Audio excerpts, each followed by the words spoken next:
South ఇండియాలోని అతి తక్కువ ధరలకి రత్నాలనందించే ఏకైక సంస్థ 6JVR.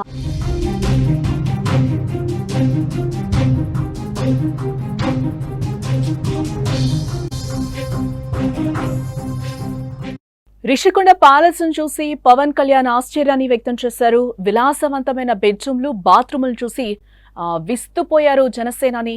మాజీ సీఎం జగన్ పై తీవ్ర విమర్శలు చేశారు ఆయన. ప్రజాధనంతో ఇలాంటి ప్యాలెస్లు అవసరమా అని ప్రశ్నించారు. ప్రకృతితో పెట్టుకుంటే ఉన్నది కూడా పోతుందని ఆయన వ్యాఖ్యానించారు. ప్యాలెస్ పై అసెంబ్లీలో చర్చ జరగాలని పవన్ అంటున్నారు. పాడైపోతున్న భవనాలకు మరమ్మతులు చేయాలి అంటూ కూడా ఆయన ఆదేశించడం జరిగింది. విలాసవంతమైన బెడ్రూమ్లు, విస్తుపోయే బాత్రూంలు, ఖరీదైన ఇంటీరియర్ ఇవన్నీ ఎక్కడో కాదు, విశాఖలో మాజీ సీఎం వైసీపీ అధినేత జగన్మోహన్ రెడ్డి కట్టిన రిషికొండపై ప్యాలెస్ లో డిప్యూటీ సీఎం జనసేన అధినేత పవన్ కళ్యాణ్ రిషికొండ ప్యాలెస్ పరిశీలించడంతో ఈ కట్టడం మరోసారి వార్తలు నిలిచిందని చెప్పుకోవచ్చు. విశాఖపట్నం పర్యటనలో ఉన్న పవన్ కళ్యాణ్ మంత్రులు, జనసేన ఎమ్మెల్యేలతో కలిసి రిషికొండకు చేరుకుని ప్యాలెస్ ను పరిశీలించారు పవన్.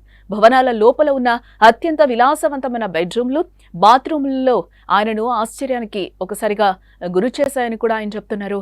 ప్యాలెస్ విలాసవంతంగా కట్టడంపై జగన్ పై పవన్ విమర్శలు గుప్పించారు.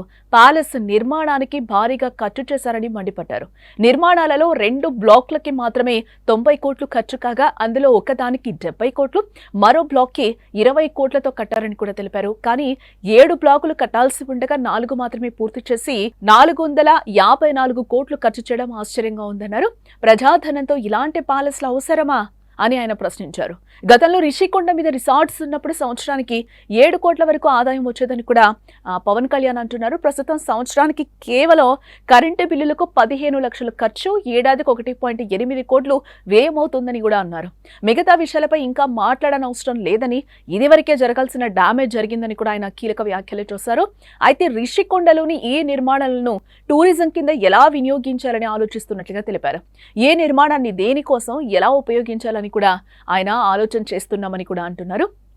అలాగే వైసీపీ హయాంలో నాటి సీఎం జగన్మోహన్ రెడ్డి విశాఖ సాగర తీరంలోని రిషికొండపై ఈ అందాల సౌధాన్ని నిర్మించారు. విశాఖను రాజధానిగా చేసి అక్కడి పాలన సాగించాలనే ఉద్దేశంతో దానికి రూపకల్పన చేశారు. కానీ ఊహించని విధంగా ఓటమి చెందడంతో రిషికొండ ప్యాలెస్ పరిస్థితి క్వశ్చన్ మార్క్ గా మారిపోయింది.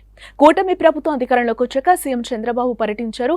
ఇప్పుడు డిప్యూటీ సీఎం పవన్ కళ్యాణ్ కలియ తిరిగారు. ఎవరు ఆ విలాస భవనాన్ని చూసినా ఆశ్చర్యపోతున్నారు.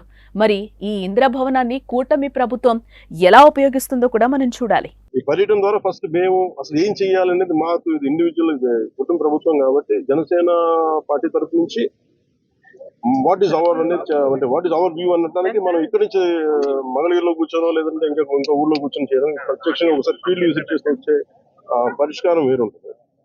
సో లోపలికి వెళ్ళి కూర్చొని మేము చూస్తున్నప్పుడు పెచ్చులు ఊడిపోతా ఉన్నాయి. ఆ సీఎంఓ ఆఫీస్ బ్లాక్ లో ఆల్మోస్ట్ వాళ్ళు ఎవరు పేషీలో కూర్చునే ఆ పైకప్ పడిపోయింది, నీళ్లు లీక్ అవుతున్నాయి.